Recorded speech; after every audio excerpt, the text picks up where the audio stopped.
রাহিম খুব সাধারণ একটা গ্রামের ছেলে। টিনের চালের ঘর, বাবা একজন দিনমজুর, মা অন্যের বাড়িতে কাজ করেন। সংসারে অভাব লেগেই থাকত, কিন্তু রাহিমের চোখে ছিল বড় বড় স্বপ্ন।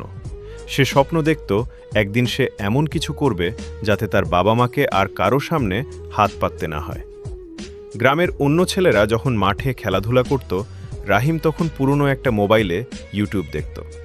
কেউ কেউ তাকে নিয়ে হাসাহাসি করত, এই মোবাইল দেখে কি কোটিপতি হবি নাকি? রাহিম শুধু মুচকি হেসে বলতো, একদিন বুঝতে পারবি। তার স্বপ্ন ছিল একদিন সে নিজের কিছু তৈরি করবে, বড় কিছু। কিন্তু সমস্যা একটাই, সে জানতো না কোথা থেকে শুরু করবে। একদিন স্কুলের একজন শিক্ষক তাকে বললেন, স্বপ্ন বড় রাখবি, কিন্তু শুরু করবি ছোট থেকে। এই কথাটা রাহিমের মাথার ভেতর গেঁথে গেল।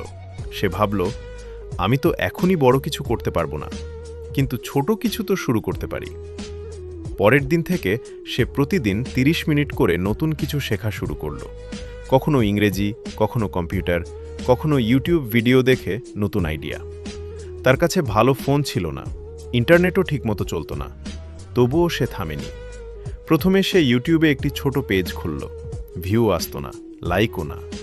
প্রথম ভিডিওতে মাত্র ৩টা ভিউ হয়েছিল, তার মধ্যে 2টা ছিল তার নিজের। অনেকে বলল, এটা দিয়ে কিছু হবে না, কিন্তু রাহিম জানত বড় গাছও একদিন ছোট বীজ ছিল। সে প্রতিদিন একটু একটু করে নিজেকে উন্নত করল, কথা বলার ভয় কাটালো, নতুন জিনিস শেখা শুরু করল। মাসের পর মাস গেল, ফল কিছুই দেখা যাচ্ছিল না। অনেক সময় মনে হতো সব ছেড়ে দেবে। একদিন রাতে মা তাকে বললেন, কষ্ট করলে আল্লাহ একদিন ফল দেবেন। এই কথাটাই তাকে আবার দাঁড় করিয়ে দিল। 1 বছর পর হঠাৎ তার একটি ভিডিও ভাইরাল হয়ে গেল। হাজার হাজার মানুষ দেখতে লাগল। কমেন্টে কেউ লিখল, ভাই, তোমার কথা আমার জীবন বদলে দিয়েছে।